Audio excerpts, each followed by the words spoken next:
Staging your home for sale is absolutely essential to try to attract as many buyers as possible, especially given where interest rates are hovering.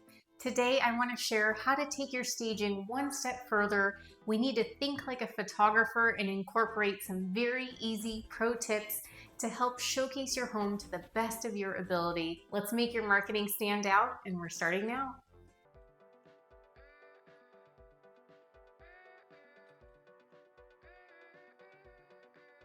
Hey everyone, welcome back to my channel. I'm Erica Monroe. I'm a realtor in the Bay Area and I specialize in Solano County.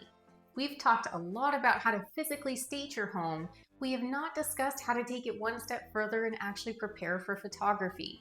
Believe it or not, stagers don't think like photographers and photographers don't think like stagers. So we have to bridge the gap to make sure that your marketing is on point and your pictures really stand out to the crowd. First, it's important to understand if an item is in the room, it's likely going to make the shot. A lot of sellers make the mistake of assuming that photographers are going to work with them. Of course, they'll shoot around the dirty dishes in the sink, or of course, they'll pick up that dirty towel on the floor before they start their photography. Well, photographers don't touch any personal contents at all. So if it's in the room, assume it's going to be in the shot. So you need to plan accordingly.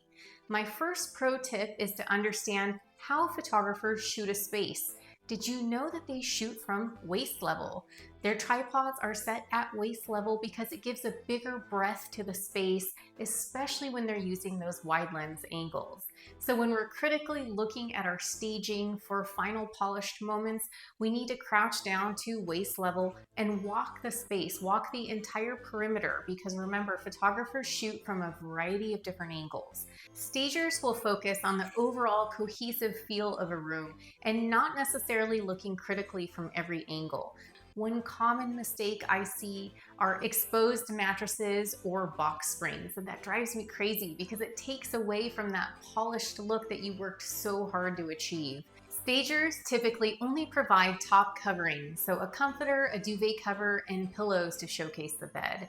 They don't typically provide linens or box spring covers. So when those photographers are shooting from different angles, they're likely going to be exposed. And in order to avoid the situations at my listings, I typically order oversized comforters, or I layer two comforters on top of each other. I make sure that each side is draped down to the bed frame so the mattress and the box spring are covered, and the result is a very stately, polished looking bedroom.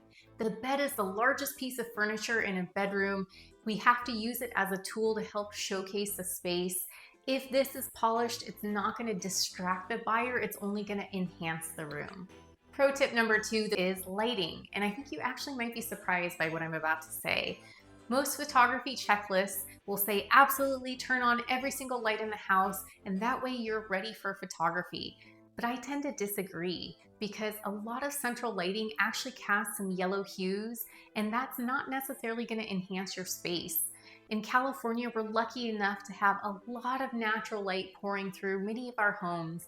And in my opinion, that's easier light to work with than some very yellow hues. That's going to be a lot more editing for a photographer. So my pro tip is to walk the space with a photographer and share your concerns.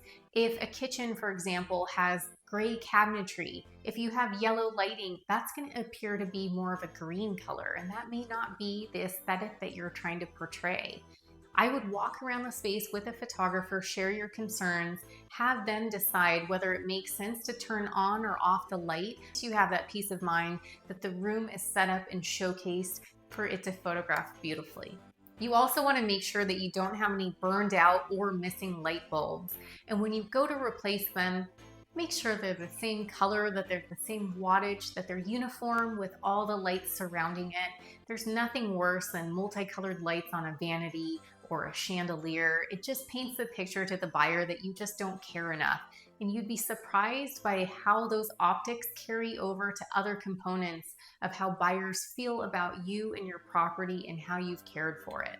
Pro tip number 3, the quickest way to make a bathroom look more expensive is to get rid of the very colorful, multicolored shampoos, conditioners, body washes, as well as loofahs. Get rid of that color and just showcase an empty space There's nothing that cheapens a space more than a variety of bright colors. We've discussed this as far as countertop soaps and lotions, but this also equates to inside the shower. I typically advise my sellers to do the same, remove all those items for photography, open houses, and private showings if possible. I know it's a nuisance, but the more effort you can put in advance, the likelier you are that your house is going to get into contract more quickly. You're likely going to live in an uncomfortable situation having to keep your house show ready for a much shorter amount of time if you put that effort in up front. Pro tip number 4, which we have discussed before, but it's so important, I want to reiterate, you want to depersonalize your space. We want to take down family pictures and portraits. We want to take down any religious components. Buyers get distracted by these items, especially in photography and when touring a home, because they become hyper aware that they are in a stranger's home, that they're viewing their personal belongings, and they aren't going to feel as comfortable spending time in the home or even get to a point where they can picture themselves potentially living in the house. So depersonalizing is incredibly important for photography because that's our first impression. That's what we utilize to draw those buyers in, but also when they're touring the home. We want that blank canvas, give them a space where they can potentially picture themselves living in the home. My final pro tip today is to get rid of unsightly cords, such as extension cords. I know they're functional. You need them to turn on the TV or for the floor fan, but for photography, they're not going to look polished. So we want to tuck them away. If they're cable cords coming out of a wall, we want to nicely coil them, maybe zip tie them so they present at least very organized and not just a mess of cords on the floor.